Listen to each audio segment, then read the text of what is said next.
this idea that they're going to be able to tax out of the mistakes they've made is the same mistake that so many governments have made throughout human history. It's a really bad idea to have people who don't understand the past in charge of our future. Let's go.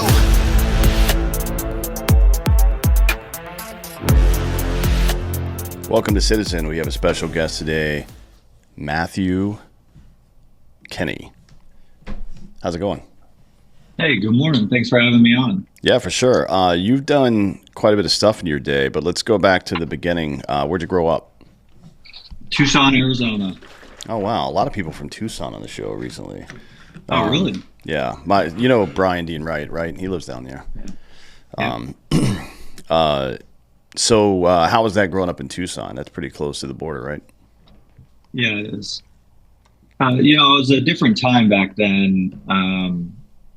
Things I think were more peaceful, less chaotic.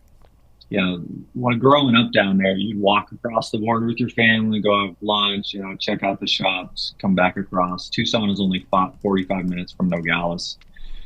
I think all of that is very different now.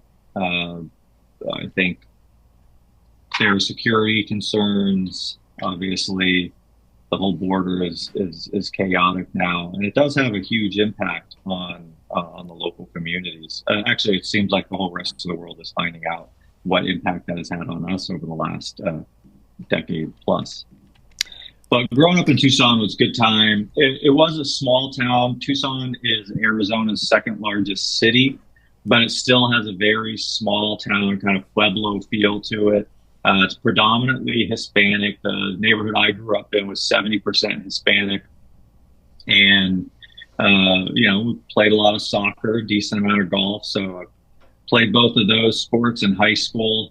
But unfortunately for the country, 9/11 occurred, and that was when I was in high school. And it had a profound impact on my life. It kind of changed the course of what I wanted to do and where I saw myself going. And not just me. I grew up with a kind of core group of buddies, and 3 out of the 4 of us served in the military. So that was really my time down in Tucson. By the time I graduated high school, though, I had gone up to Tempe and started at Arizona State University. How was that? Arizona State it has a reputation for what is it? Oh, hot girls. Yeah. Yeah. It was a good balance. It does, I think, have a higher ratio of women to men, which is beneficial if you're a single young guy like myself and my buddies. It's got a lot of really great academic programs. It is a pretty big ROTC program relative to ROTC programs across the country, and that's me and my roommate both were in the ROTC program. But also, there's 11 swimming pools around campus, and I don't think that there are many other colleges around the United States in which you go to class and you come, then you hang out at the swimming pool, then you go back to class, and so it was a fun atmosphere. Greek life is pretty big there. I wasn't involved in it, but it does add, I think, a positive aspect to the school. We're not the best fans, but we're having a good time and cheering them on the best that we can. Greek life is kind of going away in a lot of places. It's either off campus now or gone entirely from a lot of universities. And I'm not entirely sure why. I mean, I don't think people are that much different today than they were 20 years ago. It's just maybe people are more sensitive, I guess, or maybe it just doesn't. I don't know, honestly. What are your thoughts on that? I don't know. Maybe it doesn't provide the same value that it used to. Early America too, industries would take up whole cities, neighborhoods, communities, right? The power plant here in Arizona shuts down. One of the small communities shuts down too. And so one of the things that I was kind of thinking about is, a lot of those benefits that you get from that, or what people would say to me is, yeah, you should join a frat because of, the relationships and the networking afterwards. Well, now it doesn't seem like people are getting employment from the fraternity that they are. I mean, some of them probably build relationships and there's, legacies and to a certain extent, but I don't know that it has the same sort of institutional support and help that it used to. I think more it's a more of a club than it is, I think a community organization any longer. Yeah, well, I mean, if you go to grad school, your alumni association is going to be better suited to find you employment than a fraternity, frankly. Yeah, no, I agree. And so, like, if that used to be the main value of it, and it doesn't provide that value anymore, it's mostly just like a club. Sure. So that makes sense to me why But that's not the reason that they're going away, I don't think. I mean, maybe that's the reason nobody's fighting to keep them there. But the reason they're going away is because of kids getting drunk and the Me Too movement. That's primarily been the cause of the recession of those organizations. Which is, that is what it is. That's just culture war nonsense. I see. So you went to college. Did you go to grad school before the military, or did you join the military first? No, yeah, I went to the military. So yeah, I got up, was in ROTC, trying to figure out exactly what I wanted to do. But initially, thought I wanted to be a pilot. But ASU is where Pat Tillman is from. And after learning a lot about who Pat Tillman was, and the service and sacrifice, that's what I decided I wanted to do. I wanted to serve on the front lines, go be an infantryman. And so that's what I decided to do. Went on active duty in 2007 and really kind of started my military career. And then I came back after that and went to law school at ASU. Where were you? Where did you were an officer, I would assume. So where did you have your platoon at, and then when did you have your command at? Yeah, so I was a platoon leader with 1st Cavalry Division and 3/8 Cav Alpha Company. This was after the what they call it, the BCT thing. So there was one infantry company inside the Cav unit. Yep. So I was part of so we had 2 infantry companies and 2 armor companies in our combined arms battalion. I was in one of the infantry companies. We were sent to Missoula. I believe the battalion was the main effort of the war at that time. So we had both east and west side of Missoula.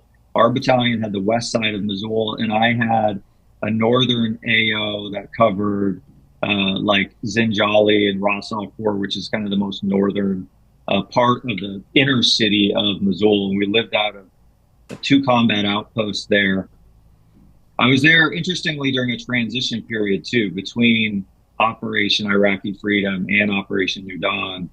That was a really interesting experience. Overnight, we became the Army's first advise and assist battalion.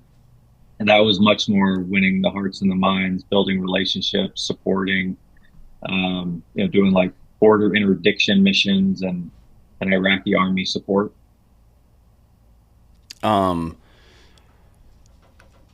Oh boy. I mean, we got into some of that too, and that's not my job. Like I was an infantryman in the 82nd Airborne, and our job is to fuck shit up, frankly.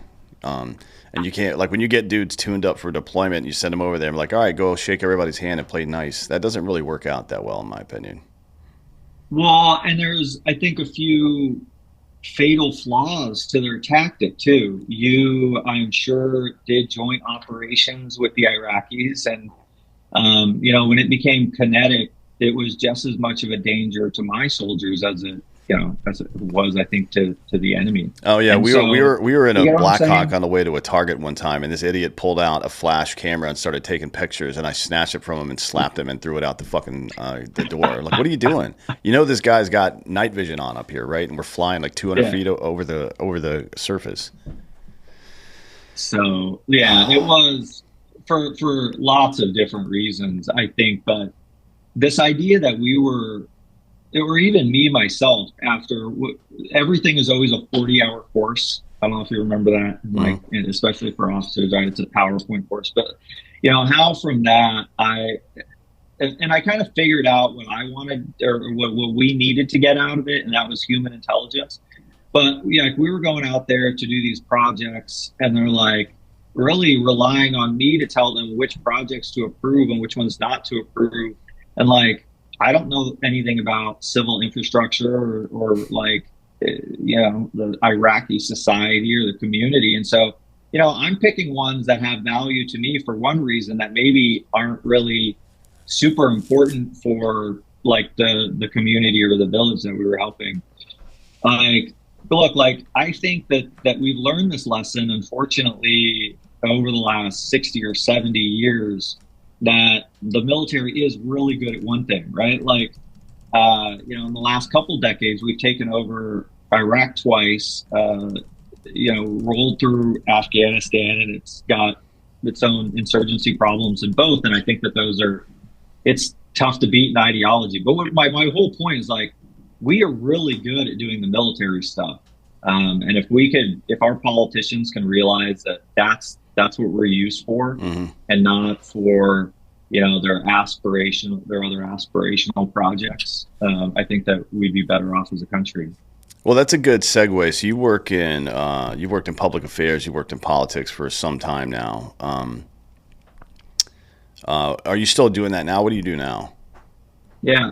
So, yeah, I had gotten out of the Army in 2013, gone to law school at ASU. And, I think the GI Bill is an incredible program, but it also, I had a family. I had to figure out how I was going to take care of them. And so I started to look around at different jobs, different opportunities. I thought, I'm a veteran. I'm going from a disabled veteran to I got out as a disabled veteran. So I was like working through the process and through the injuries too. And like just that experience. And in 2014, the VA scandal occurred, and I was working with a national veteran advocacy group. And so I got into the grassroots organizing and advocacy space in response to the VA scandal happening in my backyard. We really recruited a few hundred veterans to go lobby policymakers in Arizona and in Washington, D.C. We did a Vets on the Hill type event. And that was my real introduction into all of this. But since then, I've continued to work a little bit in the political space, helping candidates that I believe in, but also fighting for veteran and military causes. And, that's the core of what I do, but there's a little bit of other policy work that I'll get involved in too. For example, like Tom Steyer tried to change our constitution and introduce progressive energy policies into the state constitution. And so I rallied a number of grassroots leaders to oppose that. Well, what do you? Let me ask you this. It's kind of the left's talking point du jour right now, but the Project 2025 thing from Heritage and the associated groups. It's not just from them. There's a lot. Yeah. One of the things they want to do. Well, there's two major things they want to cut from veteran spending. One is dudes who are getting retirement pay and medical pay at the same time, right? So they don't want somebody to get disability and retirement pay at the same time. And then the other thing is there's one of the administrative rules at the VA now is if you can demonstrate deployment to an area that had toxic exposure, you get presumptively accepted into the burn. Like the reason that exists, by the way, is because pretty much everybody who's been tested that was in an area like that had some negative impact from toxic exposure. So, it isn't just the left in this country that are trying to fuck veterans over, frankly. It is Republicans as well. And like the largest consortium of Republican lobbyists out there, which is the Heritage Foundation and the other 90 or so groups that are with them, are trying to cut veteran benefits, right? That's on their agenda. You can look on their website right now and find it. Of all the shit that's going on that we're spending money on, the billions and billions of dollars we're spending on illegal immigrants in this country, the fact that even shows up on their register is a fucking problem for me. I absolutely agree with you, with your Mm. position, and I've vocally opposed cuts like that in the past. I've spoken to already just last week when that came up. Some of our lawmakers. I do get really frustrated. It seems like politicians have their priorities out of order, especially in the last few years. And I absolutely agree with you that it's happening on both the left and the right. Um, I wish that we relied on the few veterans that are serving in Congress now. And I don't know if you've seen this, but we have basically fewer veterans, military service members serving in Congress than we have at any other point in history. And maybe that's part of the problem. So I think that um, maybe that could be part of the solution is getting other service members to get in and not just be elected members, but I think getting involved just more into the space. That registering to vote and just engaging in the process in that way is one way that we could solve that problem. Yeah, I mean, look, sometimes I didn't know that it was the lowest it's ever been for Congress. But then I look around and I see some of the veterans that are in Congress, and like, wow, these people are fucking shitbags, right? I mean, there's quite a few of them, as a matter of fact. But yeah, certainly participation in the process is the least you can do, right? I mean, if you're not voting, or especially in local stuff, but if you're not voting, if you're not dragging other people out to vote, or if you're in the position to running for stuff, especially at the lower level, then good luck, man. I mean, the biggest assholes in the world are going to go do what you're not willing to do, basically, and they're going to run your life to some degree. So you can the only way to stop that from happening is to do it yourself. Yeah, I agree. But like, let me give you some stats. Is we've got only 26% of our veteran and military population vote compared to 63% of our civilian population. And if you think about it, like the things that veterans and military service members care about, if they want to see those things protected, the Second Amendment, or they just want smart fiscal and economic policies, strong national defense, or if they care about VA policies like this, I think that us being able to increase the number of veterans and military service members voting would have a substantial impact on the direction of the country. I think it's Plato who said, if you refuse to take part in your own governance, you're doomed to be ruled by fools. It seems to be playing out now. And I think for way too long, people have relied on the left, right, or Republican, Democrat paradigm, and I don't think you can rely on that any longer. I mean, and I say that not as a recent discovery. This has been going on for some time. The so-called conservatives presided over the largest expansion of the federal government in history with the Department of Homeland Yeah. Security Act. They started two pointless wars that cost trillions and continue to cost us hundreds of billions every single year in veteran benefits and things like that.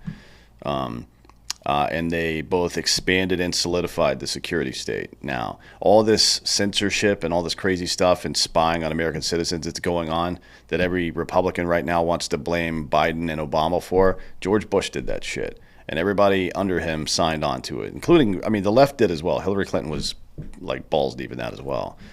It's just like you can't. This is kind of how things evolve. Words, the meaning of words change over time, right? Conservative doesn't mean what it used to mean. It doesn't mean anything anymore. Republican certainly doesn't mean that they support a Republican form of government, obviously, right? Um, uh, we have seen some, thanks to Trump and the Supreme Court, we've seen some upticks in federalism now, sending things back to the states that don't belong at the federal level. But even then, it's still like in very small fractions. The only way to keep this going is to keep the pressure on, I think. Yeah, I agree with you. What I want to address, you reminded me of something, and one of my kind of favorite thought leaders is, do you remember how obsessed Justice Scalia was with the the way that we define words and even the dictionaries that we use. Yep. And I think that we're seeing why he found that so important. And I haven't really seen anyone write about this recently, but exactly what we're seeing happen where, if you're able to change the definition of a word, then you're able to change people's perspectives of the past as well. And so I think that the fact that we can't even agree on what conservative means and what the principles are that are underlying what conservatism is, or even what progressive is, I agree is a big part of the problem. Well, I do think that we're in this, what seems to me, a tipping point, right? And I think that the American people need to wake up and get engaged. And part of that is within our veteran community. I think the values that service members embody, I think, lead them to be reasonable and thoughtful and have a good sense of what is going to be best to move the country forward or to solve a problem that's in front of them. We don't need to politicize or make every issue a partisan issue. In fact, I think that harms us as a country if we are in a place where we will not agree on anything. And so, and in many cases, how do we move forward and how do we get things done? Yeah, I mean, that's a good question, because that is the reaction right now.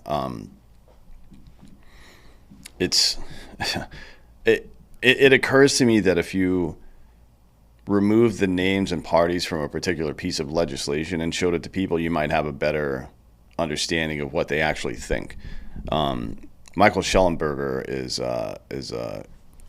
been on the show before. He likes to say that when he does his writing, whether it was on homelessness back in the day, and then alleged climate change, which is a total load of shit, and then government censorship, more or less tries to keep names like Trump, keep people's names out of it, right? Because when you say words like Trump and Biden, smart people get really dumb really fast, is I think the phrase he uses. And yeah, it's just like hyper partisan. How do you ever come to any kind of resolution on anything? It's like, if it's like, I would encourage people to study and understand the concept of pride of authorship, right? And I'm sure you've experienced it in your life, especially if you've been in grad school doing research, you definitely experience it. If you've been in a law firm as an associate and not even a junior partner, you've definitely experienced it. People in the upper echelon of the organization taking credit for your work, that's a good example, right? Or this kind of person who needs to feel like it's their idea to accept it as an idea. You know what I mean? So you give them 90% of it and they add 10% and they think they've come up with something novel. That's something you should really look into, and you should examine it yourself as well. Like because we apply that, it has some sprawl to it, because once you figure yourself as part of a certain identity group, then truth only comes from that identity group. Everything else is false, and that's just not how the world works. It's like people think of being in the center politically means that the truth is somewhere in the middle of these two people. And that's not always true. Sometimes the right is correct and sometimes the left is correct, right? Or at least more correct than the other one. So it's not true that center means like physically in the center. And sometimes I agree with you. And I think that the beauty and what has made America so successful so quickly is that ability to find the solution that maybe doesn't fit, isn't exactly what everybody wanted, but it's something that everybody can live with because they're getting maybe their most important concerns addressed. I mean, we've seen this just in working groups, and it's interesting that everybody's perspective can be correct. I think that it's a competition of resources and the effect and what effects those policies have. But I think that bringing people into a room to hear all of those different perspectives and to see how do we come up with a solution together is in fact the best way forward, right? Like doing that sort of work, that constructive dialogue back and forth with people that you don't agree with, is how we come with solutions that potentially could make everybody happy, or everybody, a little bit mad, but we're at least moving the ball forward in some area. We're not seeing a lot of that in any of our areas. With hyper politicalization comes different impacts on how finances are working in politics, and then that has an impact on other things. And all that is to say, like, I witnessed it here. I helped work on the legislature for the last 4 years. And a lot of your industry professionals, your lobbyists who are trying to get solutions, and these are all like, changing how the inspections work with the Department of Agriculture, right? It's like, these aren't political things, but they're not even getting these things done because they don't want this bill to get caught up in the political fights going back and forth between the parties, and then they never get a chance to introduce the solution ever again. And so, like, we're in this like period, I think, in history in which we're in a incredibly important time when we're in a, what are they calling it?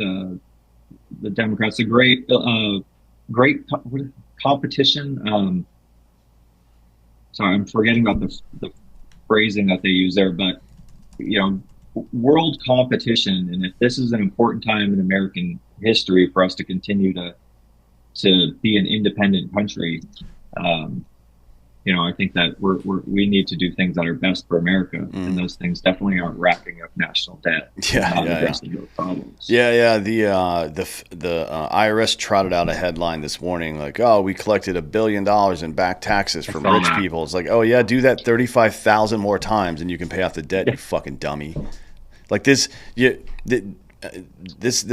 that they're going to be able to tax out of the mistakes they've made is the same mistake that so many governments have made throughout human history. It's wild. I know. I say this a lot, but it's a really bad idea to have people who don't understand the past in charge of our future, because they have no idea. They're deflating currency. Now Biden is talking about price caps and stuff, which is Diocletian did that, and it was fucking crazy. It ruined the Roman economy. It luckily only lasted a couple of years because they realized how stupid it was. But this shit never works. Like, it's the same thing all over and over. Well, it's not to oversimplify it, but the more scared they get, the more they feel like they need to control it. The more they control it, the worse the situation gets. Because I'm a firm believer that centralized control makes things worse. Especially when it comes to governments and economies. I don't think that you could pick winners and losers. I think that the ecosystem that we created that allows innovation and freedom of ideas is what makes it best. And so anyway, like, constraining that in the same way that we're seeing in other places around the world, and trying to control the outcomes is in fact one of the reasons why it ends the way that it does for some nations. Yeah, it's like a Chinese finger trap of incompetence. Like, the harder they try to apply, it's like, I mean, it's a super dumb person. It's a caveman trying to open a safe. Like, they just get angry and angrier and try and just beat it harder and harder, but nothing ever really happens. They just make it worse. And when it does get better, it's usually because they're so incompetent that they force themselves out of the way and the market fixes itself. Because that is how, like, we think of when people talk about the market and it adjusting or coming to some kind of equilibrium, they often think for some reason that it's going to be a painless trip. Like, no, it's going to suck, but it will work if you get out of the way and let it. That's just how it works, right? There's a natural equilibrium to this stuff, just like there is in every other facet of life. You're going to get you're going to get out of something the energy you put into it, right? Whether it's food or working out or diligence, studying, making yourself a more patient person, a good person. You're going to get out of that what you put into it. And unfortunately, if you put in authoritarian measures, it doesn't matter how noble the cause is. It doesn't matter. And people have warned us about this for, oh my God, like so many people have warned us. George Washington's farewell speech is something that a lot of people should go read right now. Read his farewell speech about how liberty cannot be taken away. Like anytime he said, if you allow the government to usurp, he meant usurp your liberty. If you allow them to usurp in times of tragedy or panic or chaos, then they'll use it as an excuse to do it again, and they'll never get back the liberty they took from you. And we're on this, like, it seems like for a while people became more and more comfortable with having their liberty eroded. And now we have maybe 40% of the country that's like, fuck you, I'm not going to do anything you tell me anymore. And then 40% of the country that's begging for more control, right? Yeah. It's very bizarre. I don't know that I've ever seen a political landscape like this before. I'm seeing the same thing, and both on the left and the right. You know, there's a big organization that's headquartered out here in Arizona that started off with a slogan that, you know, the big government sucked, the big government was terrible. But, you know, lately in the last few years, every policy that I see them introducing actually empowers or expands the federal government. And so, like, it's not just on the left either. But it is really frustrating, and I think that the more government control, like Barry Goldwater is from my state, and that's who I kind of grew up as a kind of like the political mentor that I had, or the person that I liked to read throughout college, and you know, he, I think, feels in the same way that you do, that freedom is most important. It's one of the things that I think about is creative destruction, right? You had mentioned this, and that's the first thing that I thought about, because you said, you know, sometimes it's really painful. Well, creative destruction has obviously an incredible impact on the other side of it, right? You end up with some innovative products, some innovative process, like, you know, the supply chains, right, or things like this. But it's like what ends up happening, and this is a perfect example, is that a government will see what's happening, an industry being destroyed, but not understanding that it's like turning into something even better. Yeah. And the government will step in to prevent it. It will protect the old industry and prevent us from progressing and being prosperous in the future. And so it's like markets won't do that, right? It's like if somebody else has got a good idea, you know, allow those ideas to compete with each other, and iron sharpens iron, right? And so we end up with better. But and I think that applies not just to economics, but also to political problems. And so kind of back to the importance of, I think, veterans and military getting involved, is we have far less debate than we did in the past. We're not having individuals having nuanced conversations about what's best for their, you know, district or their state, or what's best for the country. And we need to get back to that too. We need to get stronger debate of the ideas and allow America to see it. It seems like people are now too afraid to debate their ideas. And that's unfortunate. Yeah, I think they're afraid. I don't know that afraid is the right word, although a lot of people do fear retribution to some degree. I think you've got two classes of people. One that hasn't done enough paying attention to know what the fuck they're talking about, so they don't feel comfortable saying stuff. They don't want to be embarrassed. And then two people who are just going to recite whatever party line comes their way. And that's not very good. That's shallow, right? Yeah. To your point about creative destruction, anybody that's got an MBA that's been to business school will remember this might be one of the first examples of bad management of business transition or creative destruction that's ever happened. So for some amount of time, the railroads owned transportation, shipping, transportation of people, everything, right? And all sorts of businesses sprung out of that. I mean, the modern Secret Service actually sprung out of that, because their original job was to protect gold shipments for the Treasury Department. The Pinkertons, which led to private security in the United States, which eventually led to public policing in the United States. Like, so much stuff springs up from this.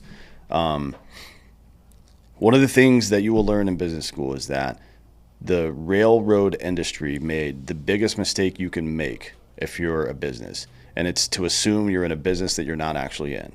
They thought they were in the railroad business, but they were actually in the transportation business, which meant when cars started popping up, instead of fighting Henry Ford in Congress, they should have bought Henry Ford out, or become partners with him, or started their own car company and started using trucks to deliver things locally and make that a part of their rail. So you have rail doing long haul, and then you have trucks doing short haul, right? They should have been investing in aircraft as a passenger plane started to become a thing in the 30s and 40s. They didn't do any of that shit. And look at them now. I mean, the railroads are they're, I don't know what their market share for shipping and transportation is, but it's nothing like it was back in the day. Yeah. I think that we could, there are lots of examples of that. And a lot of the times it ends up being governments and politicians and bureaucrats who lead us astray and take us down the wrong path. Well, I mean, like, the government was trying to fuck with Henry Ford. They were fucking around with the timber industry as well. And now we see it with, you know, any kind of new industry that pops up, the government wants to regulate it, right?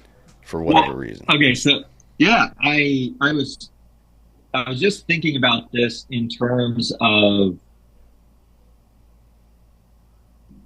like tobacco policy, not specifically tobacco policy any longer, but I was really, you know, there's like kind of this incident going on in Arizona in which, you know, the federal government has stepped in to introduce regulations. We've seen as those regulations aren't working, that it allows the black market to expand. And so the products that we're now seeing in Arizona are dangerous because they're unregulated and uninspected. And it flows easier like outside of the regulated channels than it does inside them. And so, like, you know, there are other problems that they create too with bad policies that could lead to, you know, safety and health and other problems as well. Yeah, I mean, here's how the government regulates. The government will pass a law. More likely, it'll just have one of its executive branch agencies make a rule, which is not a law, by the way. And Chevron has kind of struck that down. But that's the fourth such Supreme Court decision in the last 3 years on that topic. But anyways. The government will make a rule or a law, and then they will have to hire employees to oversee that, right? Otherwise, what's the point? Because the sign of a good law is clear, concise, and enforceable. Clear in that it is obvious what it applies to, concise in that it only applies to that thing, and enforceable in that it has teeth, right? There's some mechanism that forces people to actually obey it. But they don't do that. They do administrative. They do bureaucratic solutions, right? Which means some minimum wage employee government drone, shows up with a clipboard like, all right, everything looks okay here, right? And then you, like if you play that out over the course of 100 years with, let's say the FDA, right? Sometime, I think it was in the 80s, the FDA passes this rule where, well, actually, pharmaceutical companies should be paying for their own examinations of their products. Okay, cool. So now we have pharmaceutical companies bribing the fucking FDA to approve their drugs. Like, come on, man. This is incompetence. In the real market, especially these days with the internet and all the information we have, in the real market, people find out that John Deere is doing a bunch of DEI CRT bullshit, and they're like, you know what? Fuck John Deere. I'm not buying that anymore. It just happened with Tractor Supply, and it took 2 weeks for them to pull all that CRT DEI shit out of their entire program, right? That's the market. The market will adjust very quickly, a lot more quickly than government's going to be able to make it happen, right? And they're going to do it because it's in the best interest of their company, not because they're trying to avoid prosecution or lawsuits, which I think is that's the carrot versus the stick, and it always works better. And I think one of the things that we're seeing, and DEI is a perfect example of it, are artificial incentives, and they create distortions, right? And we want to. I get so frustrated because sometimes when I listen to analysts or pundits, they seem to be criticizing the free market because, like, it's screwed up. And I'm like, well, it's screwed up because it's not the free market. It's like this hybrid version that you all have created. That's like building a dam and saying the river's not working correctly. Like, fuck off. That's what I mean, right? Right. And so I'm always like, I get so frustrated because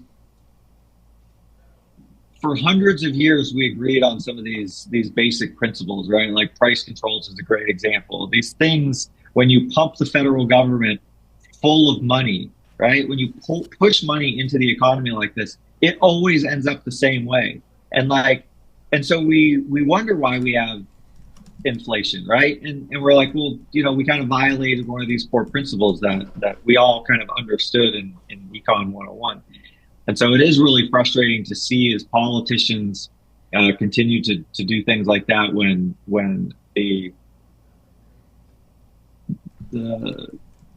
the purest way of doing it would provide the benefits that we're really looking for. The purest form of free markets. Yeah, I mean, just leave it alone, right? Like there's definitely like a garden. I don't think I like the idea of regulation, but there definitely needs to be recourse, right? If a company does the wrong things or a person does the wrong things, there has to be recourse that gives people, that makes people whole at some point, right? Especially if they get fucked over. But this bureaucratic fucking rat's nest doesn't actually do anything. All it does is make people more clever about hiding. Like, think of Volkswagen and the emissions test. They just built a machine to cheat on the emissions test for 10 years. It took 10 years to catch them. And the fines that they were assessed are nothing to them. It's nothing. Like they're going to keep like they made billions of dollars either way. They don't give a shit. And so like, okay, and I'm not saying that there don't need to be guardrails. I think that that's very clear. It's I've worked in private industry before, and there's always bad actors, and they come in the form of people who, you know, cheat or, you know, don't do things the right way and then disappear afterwards, right? Like I worked in the construction industry. You see that all the time where people are getting screwed over. And so like, I understand that there need to be guardrails, right? But I think the infusion of like incentives to say, you know, we really want to see you spend your money or hire these people, and this is how we'll benefit you. I think that there is already a much better way, and it was actually the way of the past, and it was a system based on meritocracy. And in fact, just allowing it to be purely a pure meritocracy kind of allows you to have, you know, the best people or the best projects being worked on. So I think we agree. Yeah, for sure. Yeah, 100%. It's like, man,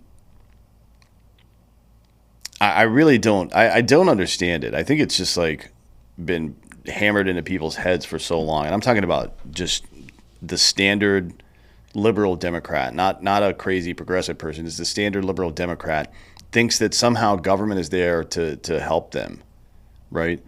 It's like, I don't please read the founders' documents, read the Constitution, the Declaration of Independence, read Locke, read the Federalist Papers, for Christ's sake. None of them, the only person out of all of them that wanted a strong central government was Alexander Hamilton, and he was a huge piece of shit. He tried to lead a soft coup against Congress. Actually, nobody ever tells that story. I don't think Lin-Manuel Miranda rapped about that in a stupid little play about how Alexander Hamilton tried to get all the generals of the Continental Army together to march on Philly to force Congress to pay them and shit like that. It's like, all right, yeah, he tried to launch a soft coup. That doesn't come up very much. But anyways, read the founding documents, man. They had an inherent distrust of any kind of central authority for a good reason, because they were just fucked over by one for years. I think that they realized that they needed to divide power in every different way that they possibly could. We've got the separation of powers at the federal level, right, between the three branches of government. But they also were very clear to enumerate powers to the federal government and say, hey, you states, you get to control everything else, almost knowing, right, that these regions are all different and they're all going to bring difference of opinion, and you're going to have compromise to get those things done. To your core point, I think the Federalists and the Anti-Federalist Papers just go back and forth about like who is doing a better job of preventing the like centralization of power in places that should or shouldn't be. And so instead of that, like what I get so frustrated about with a lot of our advocacy groups out in the world these days is that they're constantly federalizing every issue. Like every issue has got to be an issue that the president or a congressman has to go deal with, right? Like, I mean, I think education is the perfect example. education is a state issue too.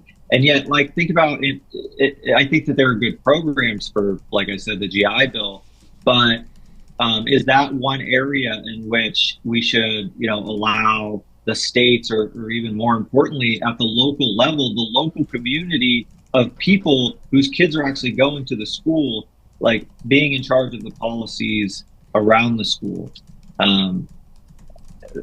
So I think that if and we've seen this too. Do you remember that book, Turn the Ship Around? Yeah. Which I guess is a little bit embarrassing because I'm an Army guy and I've never actually been on like a ship or a submarine, but it's a really great book. And one of the things that I remembered about it is that was one of the core problems of what was going on this submarine, was this like centralization and bottlenecking of decision making, and whether or not those decisions are being made like right or wrong decisions. Sometimes that bottlenecking of decision making has such a negative impact on an organization that it can't even identify why the solutions aren't working either.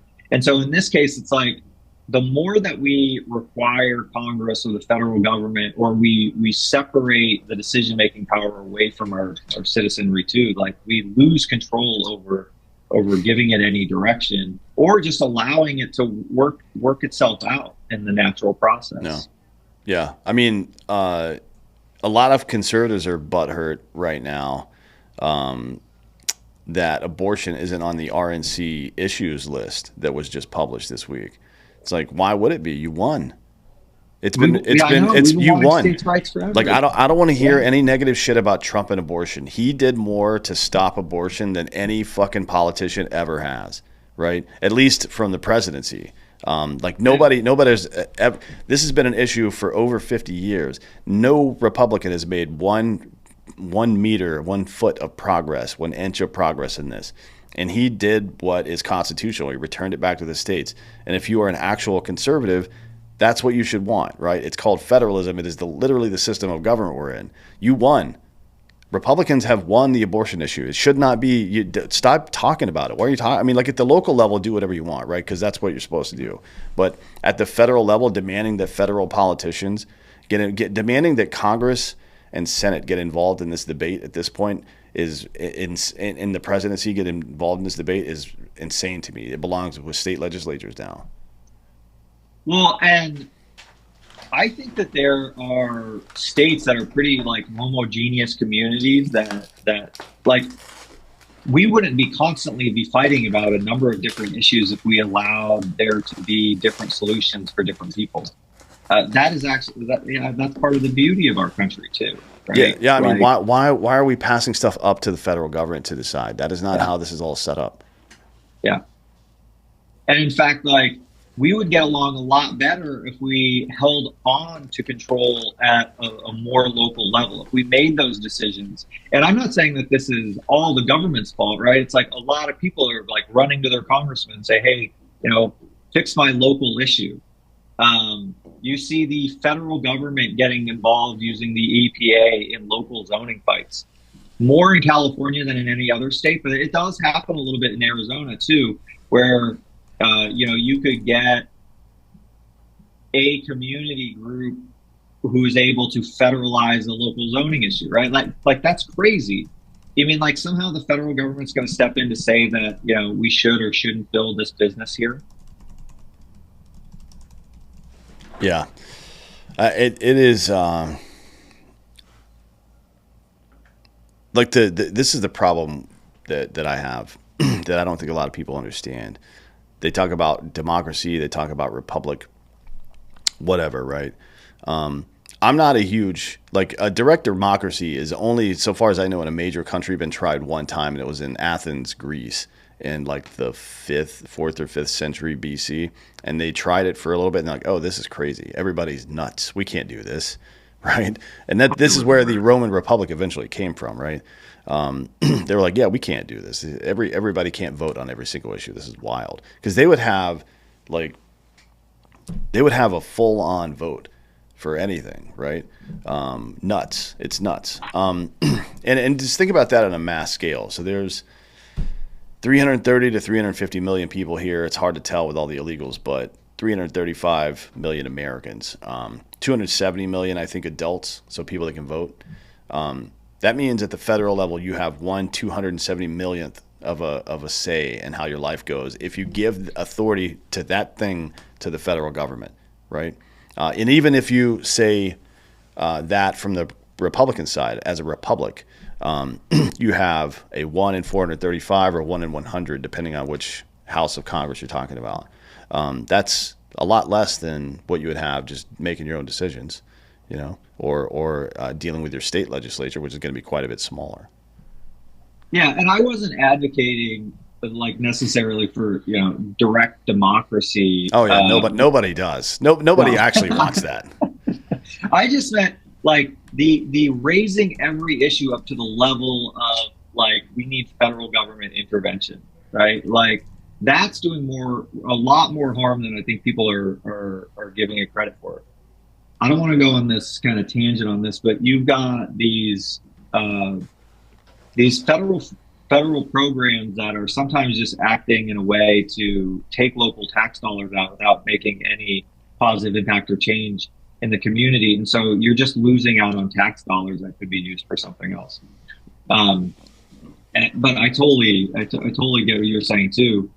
We just, I want us to be a better and more educated citizenry to know that, like, go yell at your mayor, or your council member, or your state legislator, your county commissioner. And I think I don't see a lot of that going on. I think that people are going directly to, I'm electing President Trump for any number of local issues or local reasons, and I'm like, that's crazy. The presidency or the governor has no influence on those things. Yeah, it is. Maybe we just need civics classes. To be honest, you talked about education earlier, and I know mostly we're just talking about getting rid of the Department of Education because there's no fucking point to having it. But I do think there are some things in the American education system that we could change that would make a huge benefit to the country. One is to take language back to elementary school instead of high school, because nobody learns a language when they're fucking a teenager. That just doesn't happen. You went through some of this in the military, I'm sure. It's like, good luck as an adult having been speaking a language for 10, 15, 20 years and studying that language. Trying to learn a new one is very difficult. But from 3 to 7 years old, it's quite easy actually to teach a child a new language. So now you've freed up, at a minimum, depending on where you are in the country, 4 semesters in high school. Maybe make all of those civics classes, and maybe make one of the requirements to graduate high school to pass a fucking civics test, so you understand exactly what you're doing. You know what I mean? Like I don't understand we have these like standardized statewide tests, and I remember taking them, and I'm like, this is bullshit.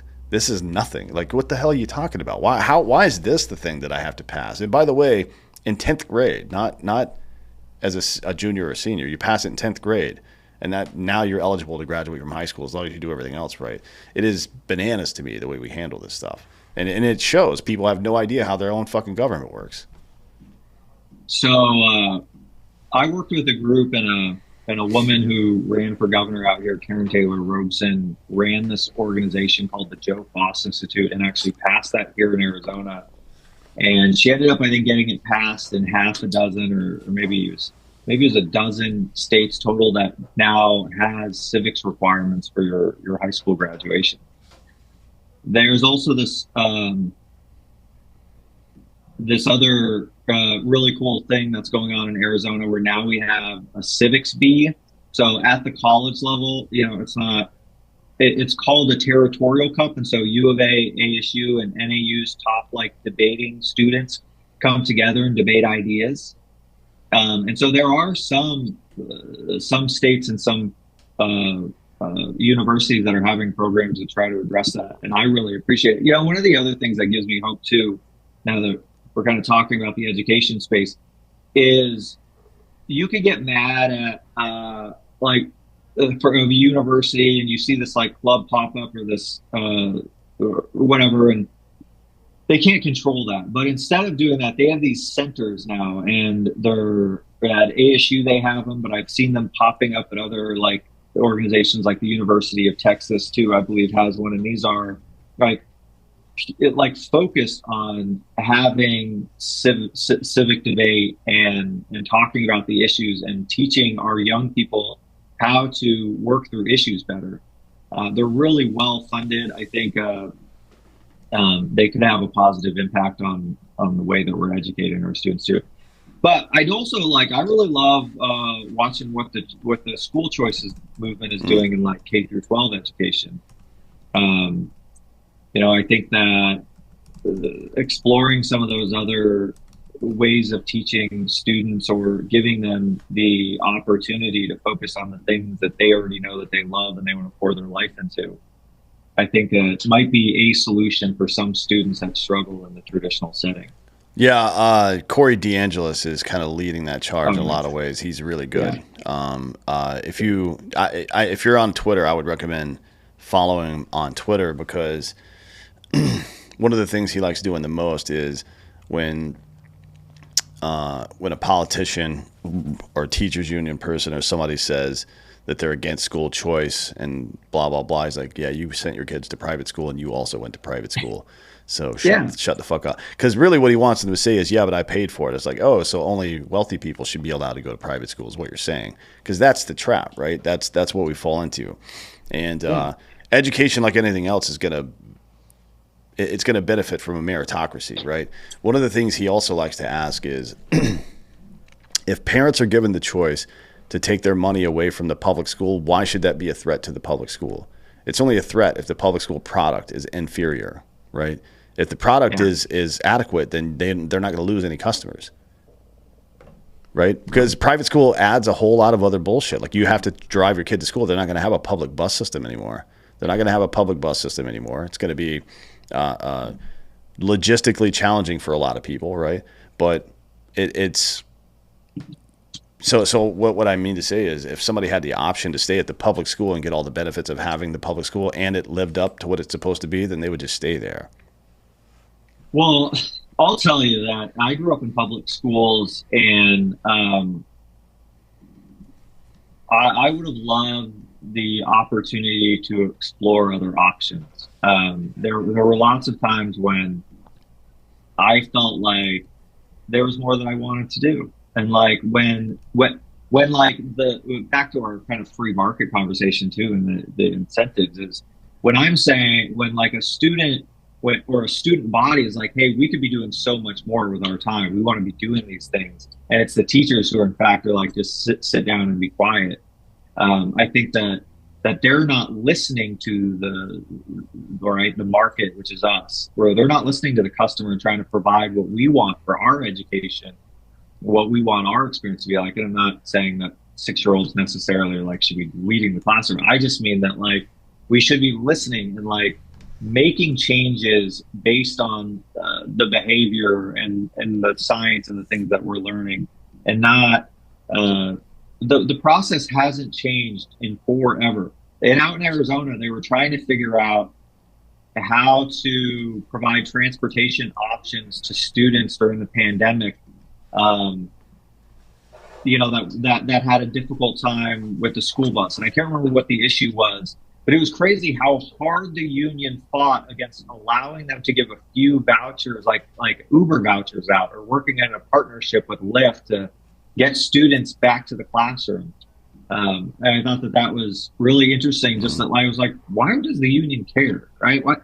And you find out that they really are protecting the yellow school bus industry and the status quo that they've created. And you're like, what do you care? Like, you know what I mean? Like, if there's a better, smarter way to pick up children and get them to school than a yellow school bus, then let's do it. Yeah, for real.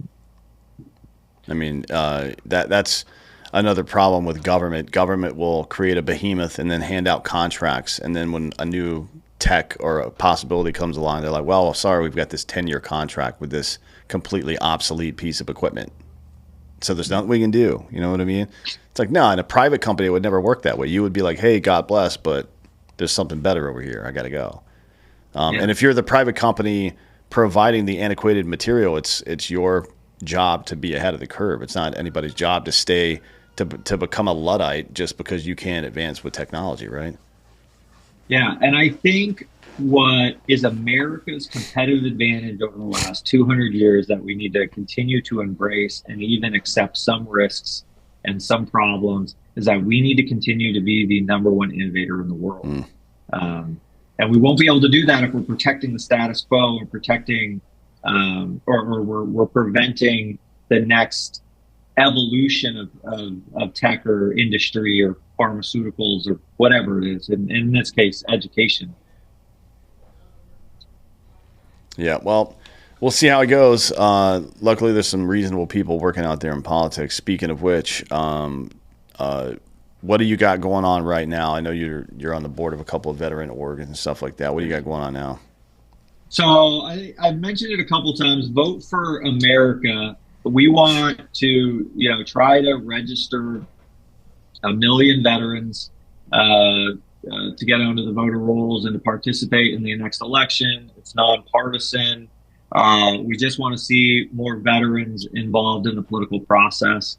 We will focus on some of the swing states too, but mostly it's trying to identify. So, on the internal side, we're really trying to identify why this is happening, doing focus groups, talking to veterans, doing polling, and figure out how we can get more veteran and service members voting.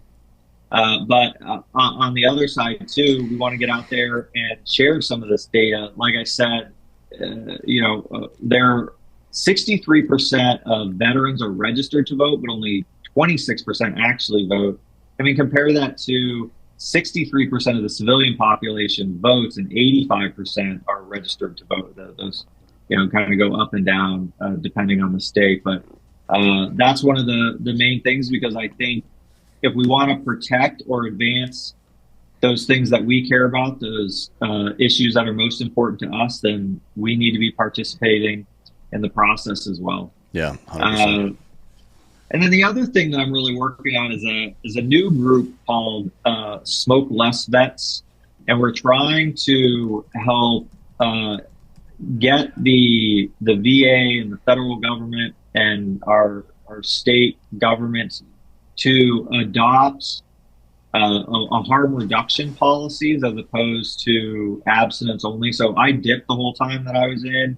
It took me a long time to try to quit. I thought that being able to use alternative methods like your pouches or vapes to get off your combustible cigarettes was like a really good, easier way for me to quit smoking. And I've had friends now affected by their tobacco use too, and so that's kind of a personal cause for me. And I don't know, I just thought it was really helpful. And then I found out that the VA is really just advancing the quit using cold turkey, but then they're not providing any resources for.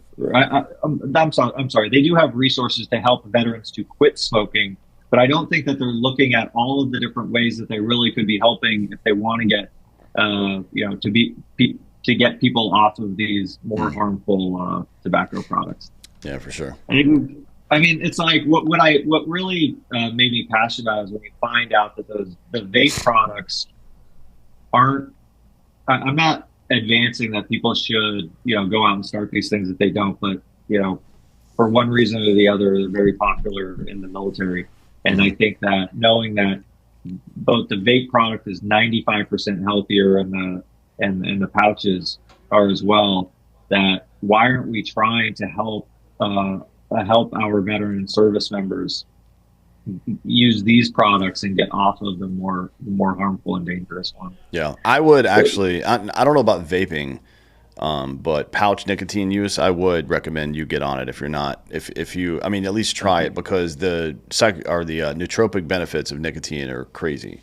Like using nicotine instead of Adderall to deal with ADHD, for example. I'm not a doctor. This isn't a medical thing. You should fucking ask your doctor before you do anything. But I have it, and in my experience, nicotine gives me a lot more focus than I had before. So if you're one of those people that's all over the place all the time, it also gives you quite a bit of energy. Nicotine is in and of itself not bad for you, right? It is addictive. That's true. But so is water, so sugar. So Yeah, I'll say that. I agree. And the most harmful thing, the thing that causes lung cancer too, is the burning of the nicotine, right? Or I'm sorry, the tobacco leaf. And so if you could, reduce the risks, why aren't we doing more to do that with our service members, knowing that like what they're doing currently is actually dangerous, and not giving them another option? Just frustrating. It just like seems like a really easy fix, and we have over 1 million military service members and veterans who like are currently smoking or using traditional dip right now. And we surveyed them. 52% of them want to quit, have tried quitting, but have never been successful. And so like you have 500,000 people who need your help. And this has worked for me. This is what I did. And I was like, well, that seems silly to me that we're not, that not only are we not introducing or educating people about these other options, but in fact, in a lot of ways, they're fighting against those options. Yeah, I'm sure there's some financial reason for that. There always is. There is. It's probably Chantrix or one of the drugs that you have to take. Like, why would you do what you want and not take the government's pills? You know what I mean? Take your pills. Take your Soma, right? That's what they want. That's what they want you to do. So don't do it. Well, look, we got to get out of here. Before we go, I know there's two places people can go to hear about what you're talking about. One is vote4america.org. The other one is smokelessvets.org. Smokelessvets, all one word.org, right? That's right. Yep. Good. And sorry, I was just going to add one last thing. Yeah, go ahead. Veterans should vote. Your vote counts. If you don't vote, it counts too for the other guy. And if you care about these issues, I think you got to get out there and make your voice heard. Yeah, I agree 100%. Don't bitch and moan if you didn't contribute. Well, look, thanks for coming today. I really appreciate the conversation. Thank you. I really appreciate it. Thanks for having me on. Yes, sir. Anytime. And thank you all for listening. This has been Citizen.